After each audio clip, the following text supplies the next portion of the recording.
Hi, Hi, Atul. How Sam. are you doing? Good evening. How are you? I'm very good, thank you. How are you? I'm also very good. Thank you for joining us live today. It really My means a pleasure. lot. In my opening, I mentioned to the viewers that Penfolds was my first winery that I ever visited outside of India, and I think the whole journey for me as a sommelier has really found that visit to Penfolds has laid the foundation.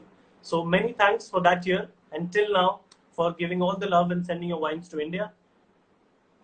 So, like I said, a lot of our viewers are aspiring F&B professionals and a mix of people who love to drink wine. So this is an episode we want people to understand the essence of Australian wines. And of course, I say you cannot know Australian wines without knowing Penfolds.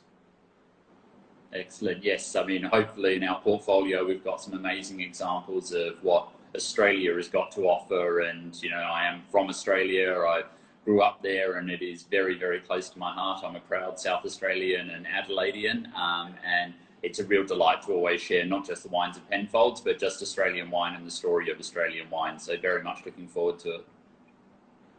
So, Sam, unlike many old world countries which have this heritage and history of over centuries and many, many centuries, what is the story of Australia? How did it become wine country? Where did all this started?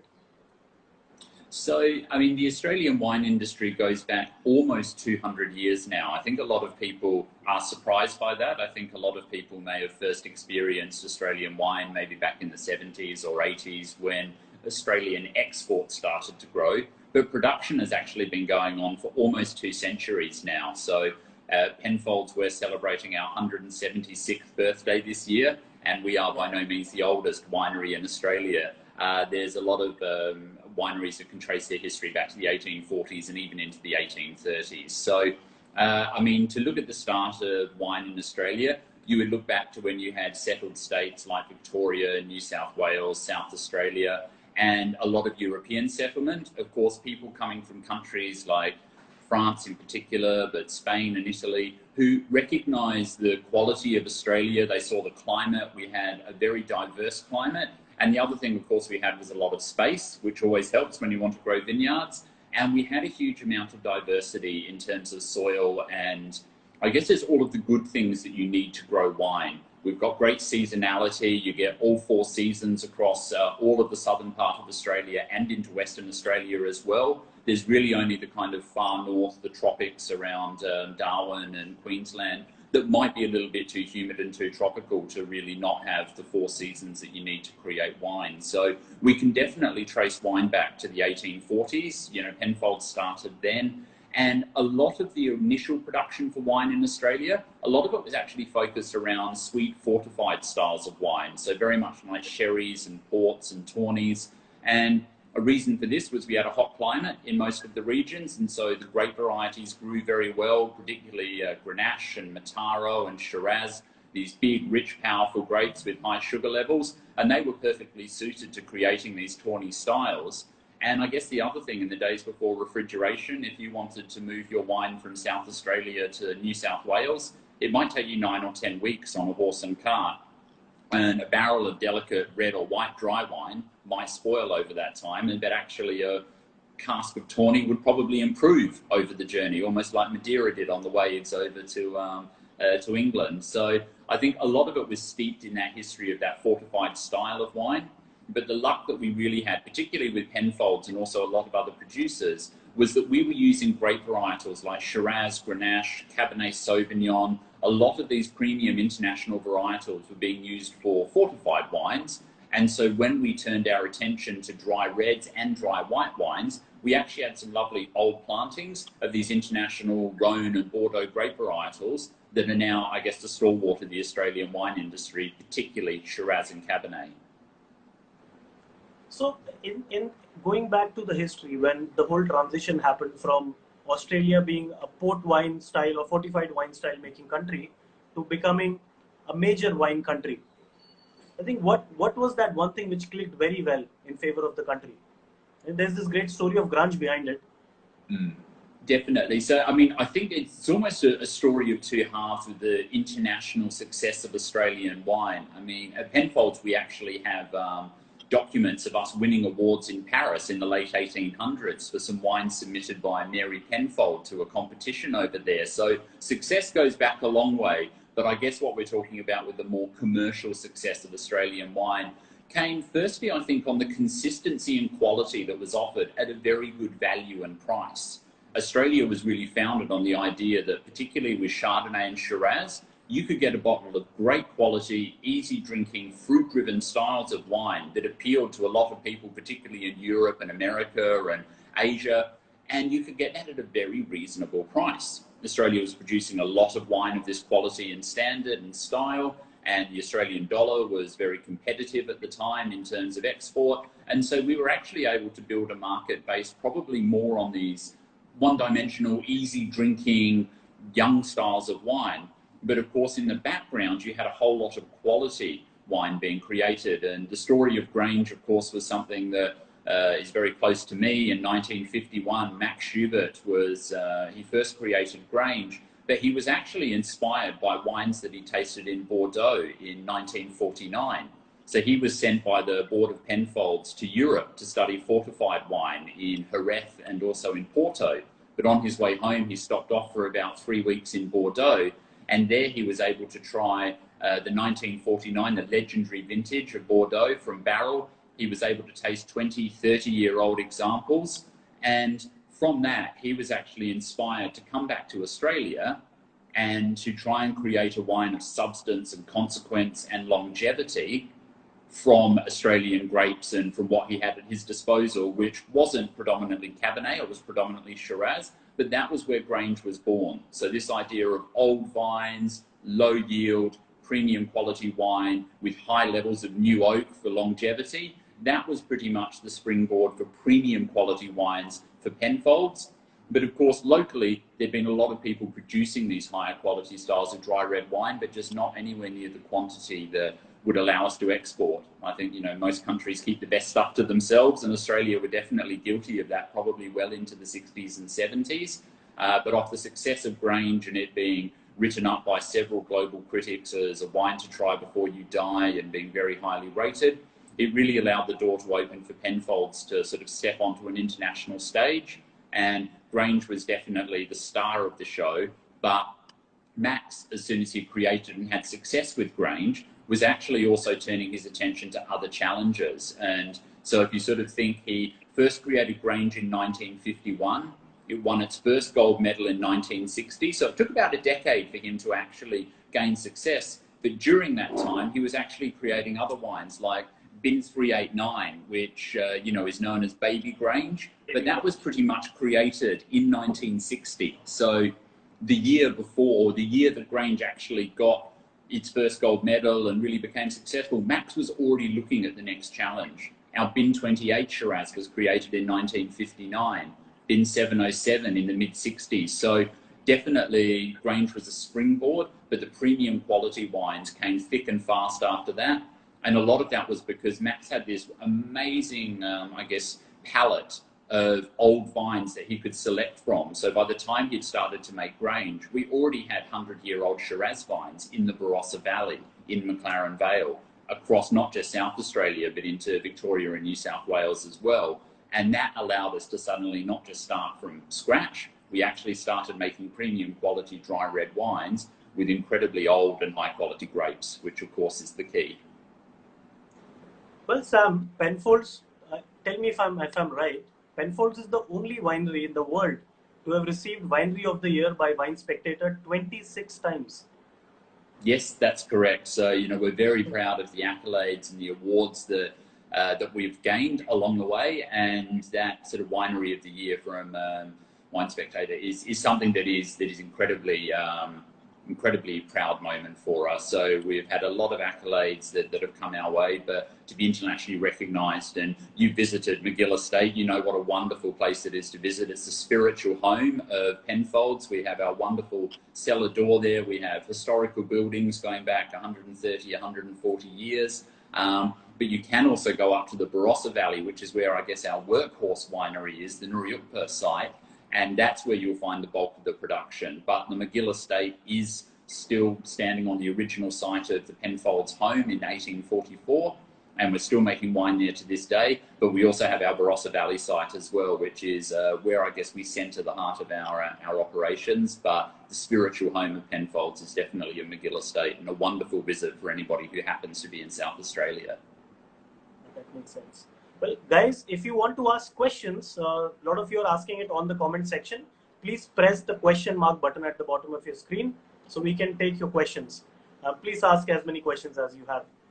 Sam, when I started learning wines and when we started learning about Australian wines, there's this one grape which shines out and everyone says is the pride of the country. Well, in today's world, Australia is a very diverse country, a lot of grape varietals, but still Shiraz is kind of the crown of all the grapes in Australia. Why Shiraz? That's a great question, Atul. And a lot of it, of course, is climate. Australia is a hot country. So I'm from Adelaide, I'm from South Australia, and South Australia is statistically the driest state in the driest continent in the world. We have huge swathes of desert in the north of South Australia. If you go there on a hot summer, you can easily top 45, 46 degrees in areas like the Barossa and McLaren Vale. So heat is something that Australia is no stranger to. And of course, Shiraz is a grape variety that loves heat. If you have a look at where it grows traditionally in the Rhone Valley, that is significantly warmer than most of the areas that people are growing Pinot Noir or Cabernet. And as you mentioned, Australia is incredibly diverse. We do have cool climate regions. We can grow almost any grape under the sun.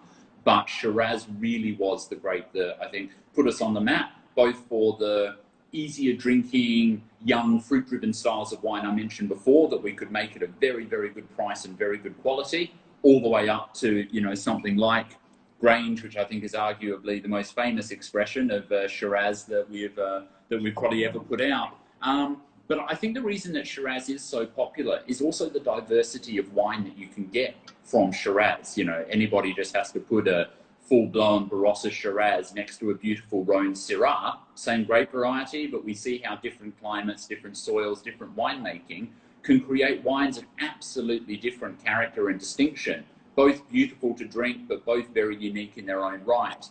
And I think that people sort of actually saw that with Shiraz, and they realized that if you grew Shiraz in a cool climate region like the Coonawarra or the Adelaide Hills, or in the Grampians in Victoria, and then if you grew it in a hot climate like Barossa Valley or McLaren Vale, you would get incredibly different styles of wine. And there's not too many grape varieties, particularly in red, that I think have that level of diversity.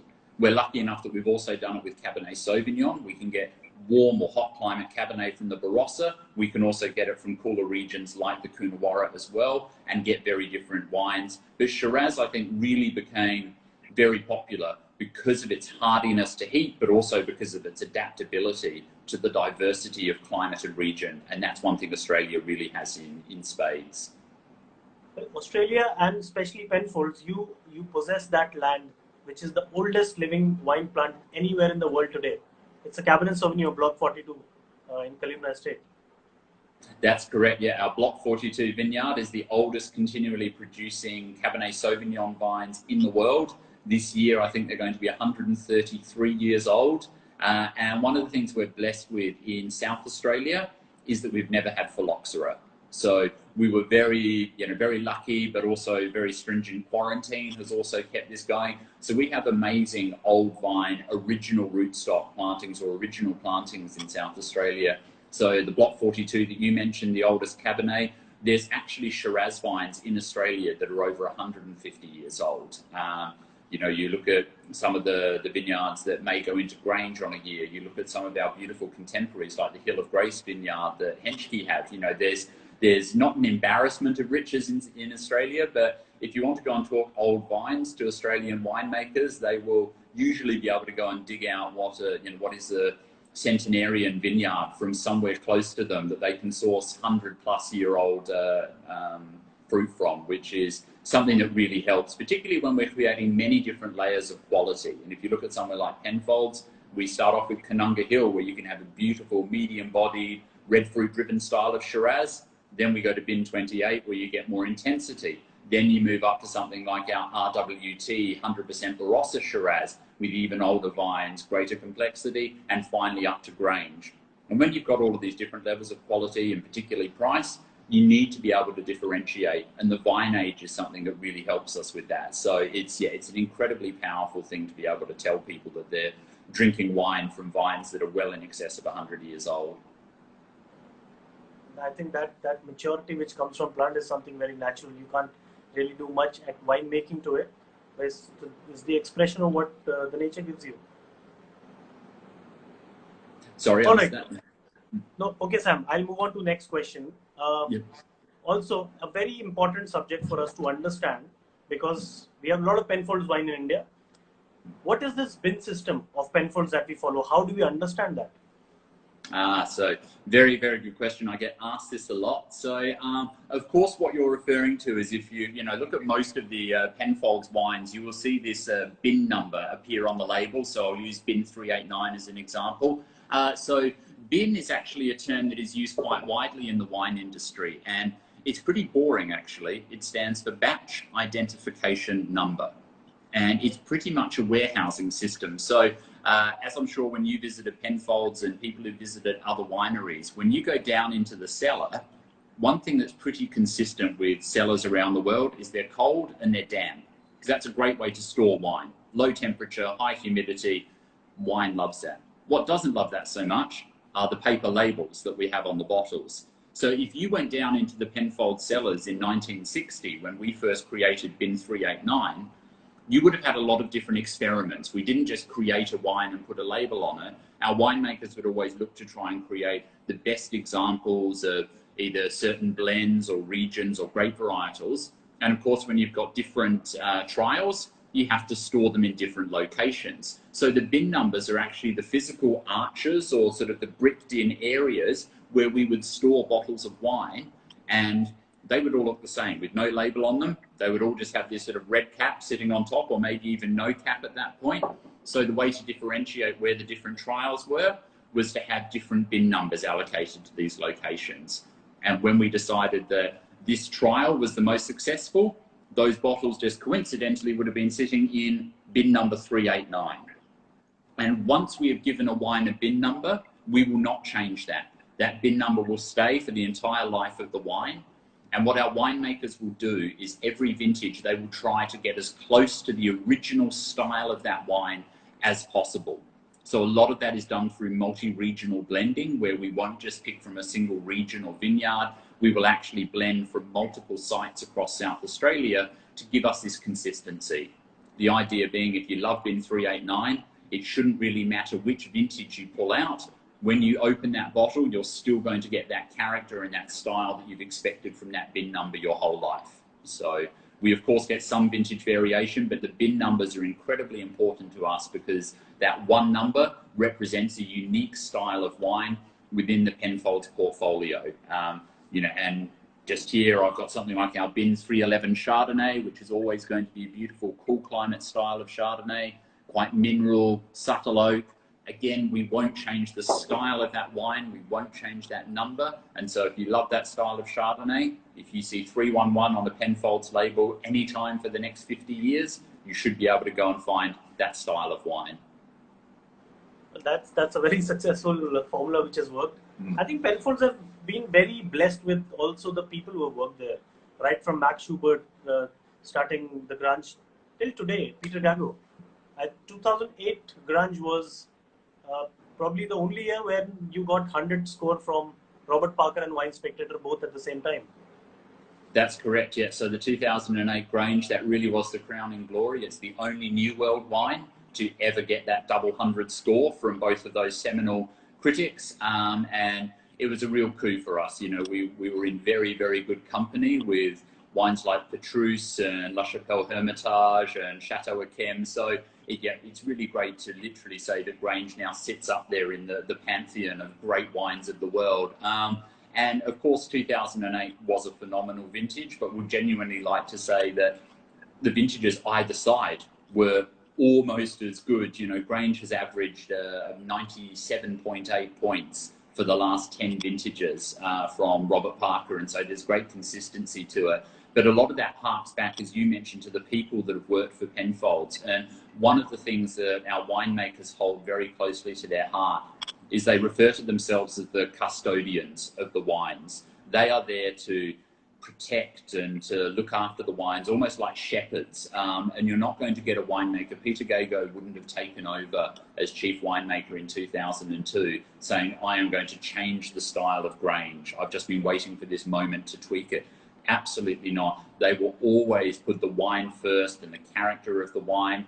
And if they want to create something new, you've already referenced our Cellar Reserve range, which is the winemaker's playground. At the moment, we're creating Fiano, Sangiovese, Tempranillo, Sauvignon Blanc. The winemakers get lots of things to play around with, but what that means is that they can always devote themselves to putting the style and quality of every Penfolds label from Canunga Hill through to Grange first. They're not there to try and change it. And even though Peter Gago became chief winemaker in 2002, he'd actually already been working for us for well over 10 years before that. He also had his senior red winemaker for many years up until his retirement a couple of years ago was a gentleman called Steve Leanett. Steve got over 40 vintages under his belt just with Penfolds. We currently have Andrew Baldwin, another senior red winemaker who is going over 40 years as well. Kim Schroeter, our white winemaker, he started with us when he was 16 years of age. Kim is now getting close to 50. He'll hate me for telling you that. But, you know, again, a guy with over 30 years of experience. So our senior winemaking team have got over 100 years of experience just between 3 or 4 people. And then if you put the rest of the Penfolds team in, we have a widespread winemaking team.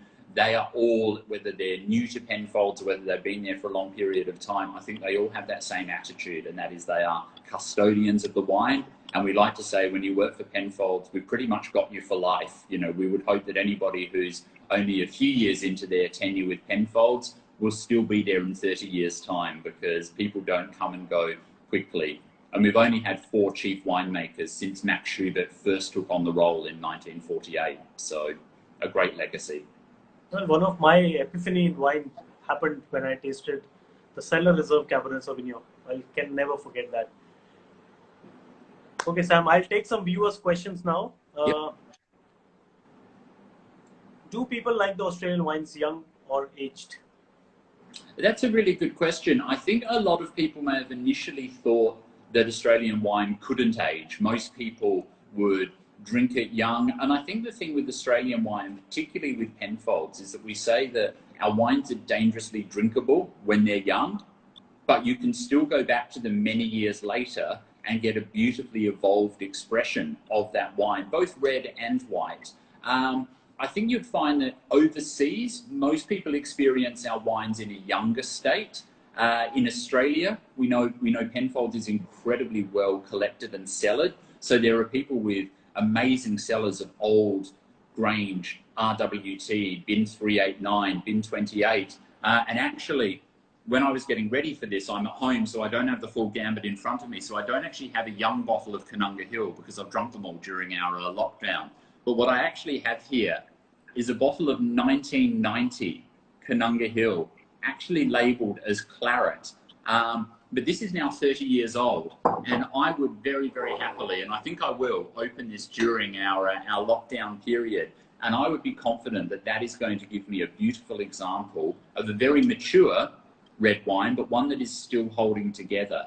And I think sometimes people just get fooled by the drinkability of young Australian wine, and they think, oh, but it's so lovely and fruit-driven now, I'm going to enjoy it, and it probably won't age. Compared to, say, some European wines, quite often people will give you a beautiful Bordeaux, but it comes with this caveat of you must wait 10 years.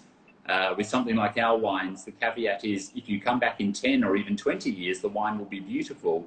But if you pull the cork out tonight and finish the bottle, you really won't be upset either. So a lot of it depends on people's tastes as well. I always say that. If you like young wines, drink Australian wines young. If you want to see maturity and you've got the ability to cellar them, then they will definitely reward your patience by coming out in 5, 10, 20, in the case of Grange, 50 years longevity.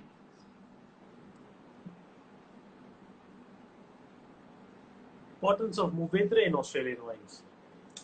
So Mourvedre. So Mourvedre is a grape variety that has actually been more often referred to as Mataro in Australia, and that's an excellent question, and the answer is it's incredibly important.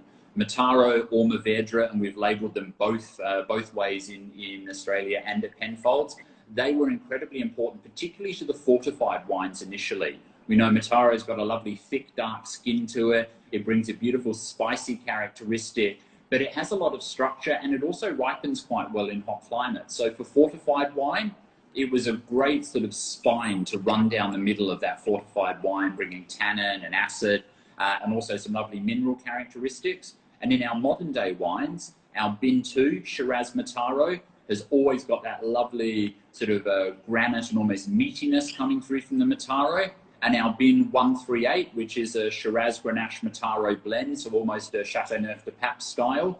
Again, the Mataro brings beautiful structure, colour, richness, and some savoury elements to it as well. So I think you find a lot of people really enjoy working with Mataro in Australia. And in 2010, we actually did a single varietal, cellar reserve Mataro, and I've got a few bottles of that sitting in my cellar back at home, and I'm looking forward to cracking those open, but not for 15, 20 years, like you know, like the great 100% Mourvedres of France. These wines have got a lot of longevity, but they're incredibly important, not just for the fortifieds, but now also the dry reds that we produce.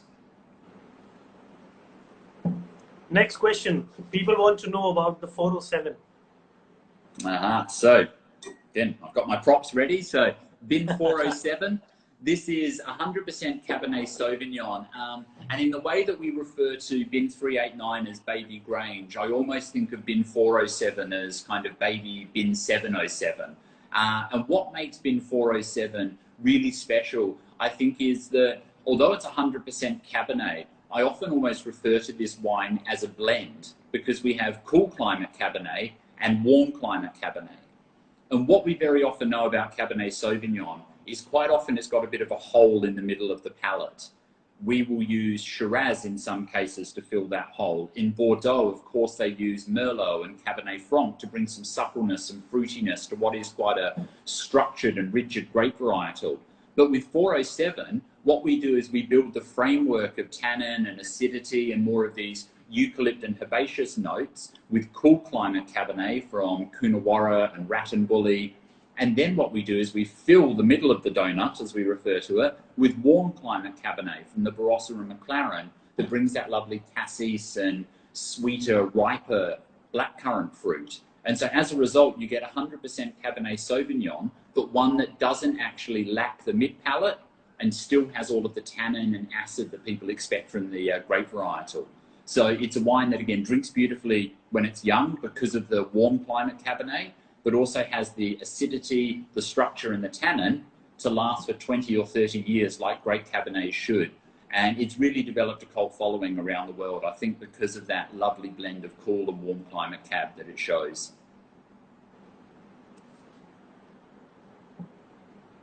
Any particular cuisine staple with Penfolds? Well, I'll reframe the question maybe. What are the food habits in Australia? And do people drink wine every day like French do? What is the culture of food and wine there? Yeah, so I mean, Australia is very lucky. We are a very diverse, very multicultural society. So cuisine in Australia is hard to nail down to one particular thing. Of course, there's the quintessential idea of a barbecue, and you know, we're very lucky. We've got great produce, and so you know, we are very lucky to have access to great meats that you can, of course, put on a barbecue. But a lot of our cooking is very influenced by Asia, by Europe. So now I think the gastronomic scene in Australia is absolutely amazing. You only have to watch an episode of Australian MasterChef to see how seriously Australians take their food. You know, there's probably, you know, more sous vide baths and vacuum packs in Australia than there are in some countries around the world, because people really take cooking seriously. And so as a result, I think Australian cuisine is probably something that focuses on 3 or 4 main ingredients, but very high quality, and mixing, I think, quite strong flavors. So as I mentioned, we get some beautiful Asian influence. We get a lot of fusion cooking going into Australia, where people will be doing beautiful sort of curry dishes, but they might be doing their own twist on it and doing it as more of a dry style of curry, where they allow the protein, so a beautiful lamb chop or something like that, to really sing, but then they bring in some aromatic sort of Southeast Asian spicing or something like that. So I think that reflects the diversity of the wine. Of course, you know, rich red meat dishes are great if you've got big, bold, hearty Shiraz or Cabernet wines, but we've got beautiful cool climate Pinot Noir from the Adelaide Hills. We've got lovely things like the Chardonnays that I've shown you, something like, you know, our icon white, the Yatana here. This is a Chardonnay that is multi-regional. It comes from Adelaide Hills, Tasmania, and New South Wales, all in the same vintage.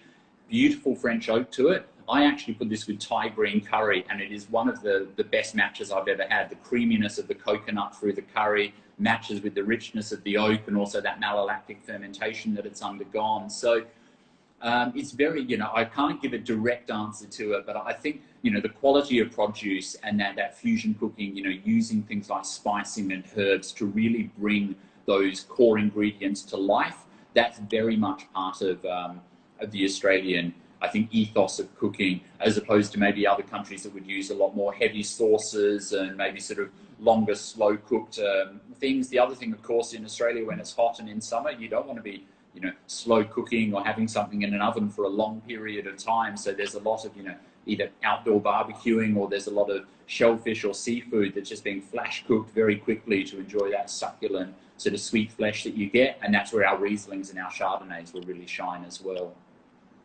But people drink wine at their home with meals. It's like food for them.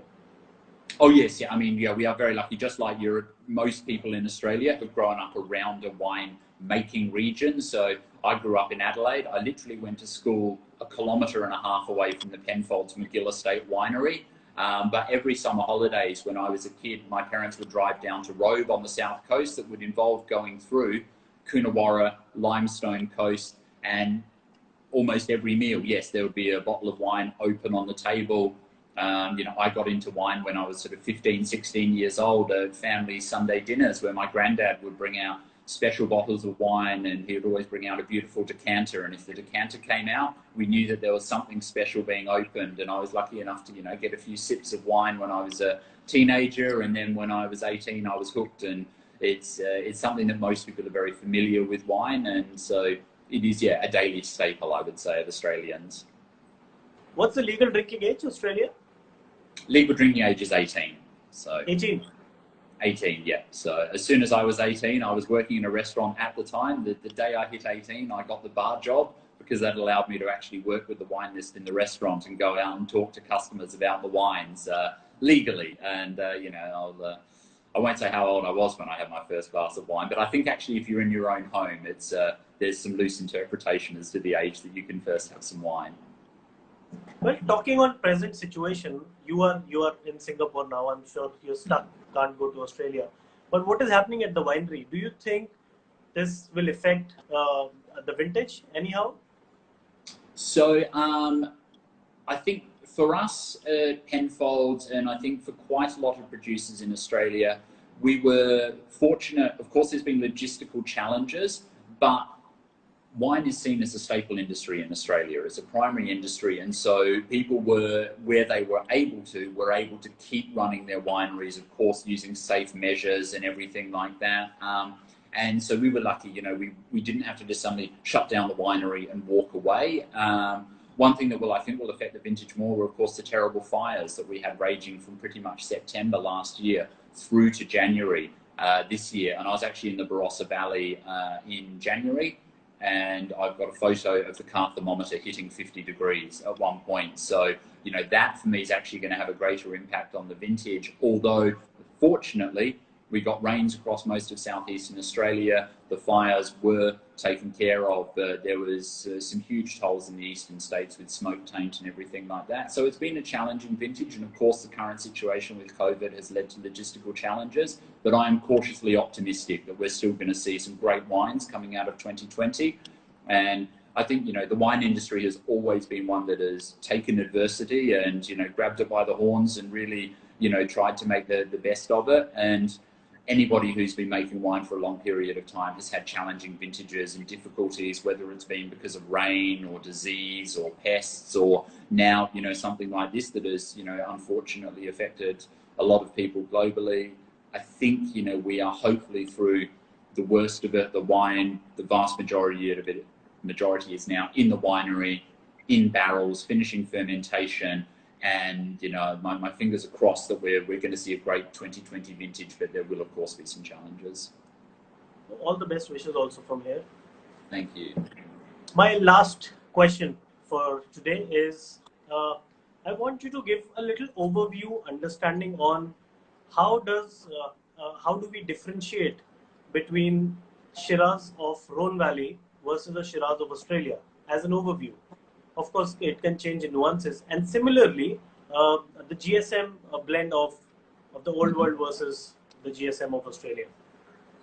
Yeah, definitely. Yeah, though I think that's a very, very key thing to look at, of course, is the climate that we're looking at there. So if we talk about Australian Shiraz, you know, I'll use something like the you know, the RWT as an example. This is a quintessential Barossa Shiraz.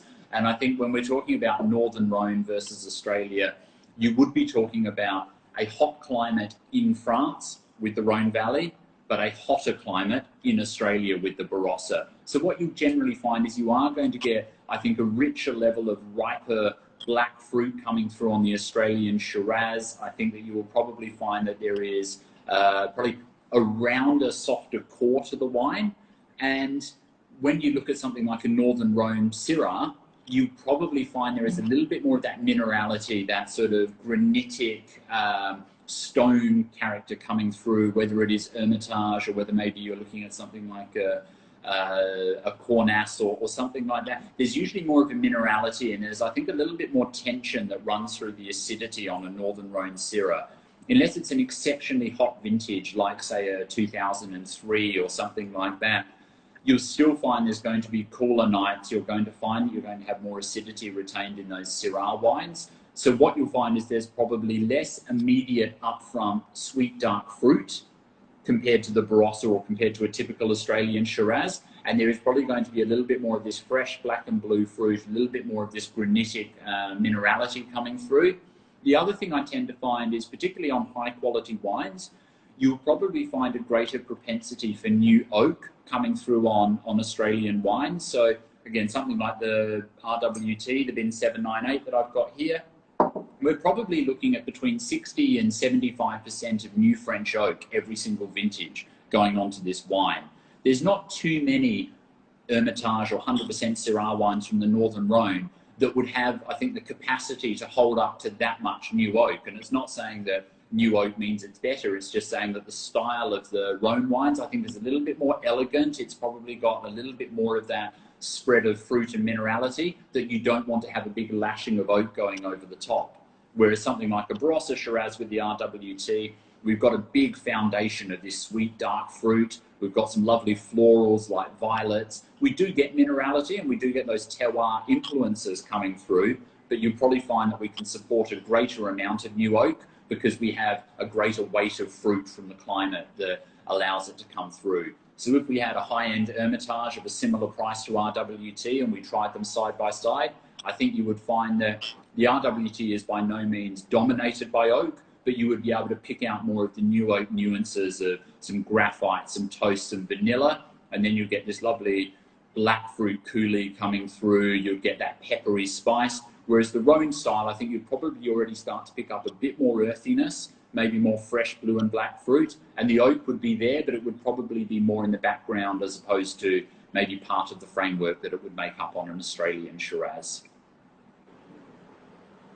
Anything for us to know? In future, Penfolds is working on something exclusive again? Oh, we're always working on things. So this year we actually, you may have seen, we actually released our first ever champagne, a collaboration with the champagne house Tierno, which was something that was a one-off for us, or a first time for us, sorry. And we released a 2012 vintage, 50% Chardonnay, 50% Pinot Noir, Premier and Grand Cru sourced champagne. So that was something that was very exciting. Peter Gago actually started his winemaking career as a sparkling winemaker. So this has been a labor of love of his for a long period of time. So that was the first time ever that we stepped out of Australia. We have also had our G3, which was the multi-vintage blend of Grange, where we combined approximately 1/3 2008, 1/3 2012 and 1/3 2014 Grange together, and then aged them for an extended period in some more oak. So there's always experimentation, there's always new things. The Cellar Reserve range every year usually will get some new member that will come up in it. So most recently has been Fiano has been added to the Cellar Reserve range. So there's always plenty of exciting things, but I think one thing just to say is it reflects the diversity of Australia and how we've really moved, I think, from being dominated by or reliant upon these sort of big fruit-driven styles of Shiraz. We still celebrate those, but we are now really moving into the territories of beautiful, cool climate Pinot Noirs, Chardonnays, aromatic grape varieties like Riesling, Gewürztraminer, and of course we're seeing beautiful Mediterranean grapes like Fiano, Tempranillo, Sangiovese coming up as well. So probably whenever I go back to the cellar door in Australia, I'm always asking my colleagues, you know, can you go and find a bottle of Cellar Reserve Sangiovese with a few years of age on it? Those are the sorts of things that really sort of put a sparkle in my eye. You know, I love your RWTs, 389, you know, Grange is obviously an icon of the Australian wine industry and a wine that I would happily open and drink every single day. But the diversity of Australia and the fact we've got all of these new grape varieties coming up more and more, I think is probably the most exciting thing that I've seen and will definitely continue to happen with Penfolds. Okay, one more question. This will be last. No problem. In 2006, you made Penfolds Penfolds Ampoule, 12 bottles only. Yes. Probably the most expensive bottles ever sold anywhere on the planet. $60,000 a bottle? So the ampoules themselves, they were, so you can't use the term bottle with the ampoule, because the whole thing of the ampoule was that we had 750 mils of wine sealed in a glass bullet effectively, and we had a glass artist called Nick Mount who worked with us on finding a way to actually seal that glass without heating the wine inside. Now this is a technology or a skill that I don't know about, it's a well-guarded secret. But this glass bullet was then placed inside this triangular glass plum that was also hand blown by Nick Mount and then put into a hand-carved wooden case. So unfortunately $16,000 would be a bargain. They were actually released at $195,000 per unit, Australian dollars per unit for the ampoule. 195,000 Australian dollars. 195,000, yeah. And that bullet contains 750 ml of the Block 42 Cabernet Sauvignon from 2004. Now, that you can actually, or you could have bought that wine as a bottle for about $1,000 a bottle on release. So the rest of it goes into the rarity and the artwork and the craftsmanship that went into the ampoule. There were only 12 released. They all sold on release, and we believe that this technology or this very unique seal of the fact that there is nothing else apart from glass surrounding the liquid, I think the ampoules are wines that will actually age for in excess of 100 or even 150 years. So in 150 years time, you might be able to get the special tools, the glass spile you need to cut open this glass bullet, and the liquid that you pour out will be 150, 160 years old, will have a longevity that I think will surpass the bottle format. So, do you know these 12 bottles, where they are in the world right now? We know where a few are, but most of them were bought by private collectors, and as you know, people who would buy wines at those levels, privacy is something that's incredibly important to them. So I know of two that were still in retail settings. One was in Hedonism in London, and the other one was with Dubai Duty Free. This was probably three and a half years ago that I last saw the one in Hedonism. I don't know now whether it has been purchased by a private collector, because I do know there was some interest, and the same with Dubai Duty Free. It's been a couple of years since I was able to go and actually see the units in the flesh, so to speak. But the others were all taken by private collectors, and we believe that they're all sitting in, you know, probably some of the best wine collections in the world, the ones that we would all, you know, do some terrible things to get 24 hours locked in those cellars. But I like to think that they're kind of sitting next to some 6-litre bottles of Latache and DRC and things like that for company for the next 50 years until they're opened up by the lucky owners. Well, Sam, that is awesome. And thank you for sharing all the knowledge with us. Not at all. No, it's So been a real Sam, delight, Atul. Thank you very much. And, I very much look forward to being able to get over there in person, and we can sit down and actually open up one of these bottles and have a glass of wine. But I love the fact that we're still able to virtually share a glass of wine and still, talk about what's very near and dear to our heart and passion for both of us. So thank you very much for having me on. well, thank you, Sam. Thank you for making your time today, and thank you for the wonderful session. No problems. Well, stay safe, Thank everybody, you, and thanks for Can't tuning wait in. to see you in person. Thank you. All the Perfect. best. Wish you well. Thank you very much. Cheers.